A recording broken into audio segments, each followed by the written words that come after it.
各位早晨，先陪大家睇下分區氣温。截至上晝7點，各區最低氣温介乎14.4至17.9度，至於最高氣温介乎17.3至19.2度。一齊睇下風勢圖，東北季候風現正影響廣東，同時覆蓋南海北部嘅雲帶正係逐漸移近廣東沿岸。我哋睇下預測，部分時間有陽光同埋乾燥，朝早清涼，日間最高氣温大約22度，吹和緩偏北風，夜晚黑轉吹清勁偏東風。未來2、3日多雲同埋清涼，可以見到最低氣温係大約16度，有幾陣嘅雨，風勢會比較大。而且今日上晝嘅空氣質素健康風險，一般同埋路邊監測站都係低至中。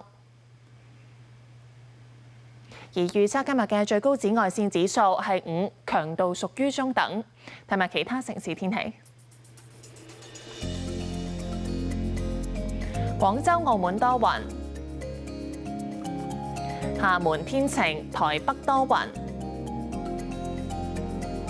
上海天晴，北京天晴，瀋陽天晴，首爾落雨，大阪落雨，東京多雲。胡志明市驟雨，馬尼拉多雲，墨爾本天晴，悉尼驟雨，布里斯班天晴，奧克蘭驟雨，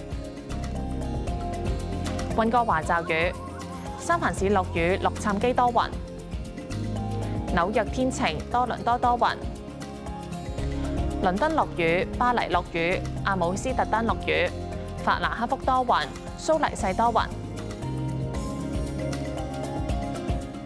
天氣先講到呢度。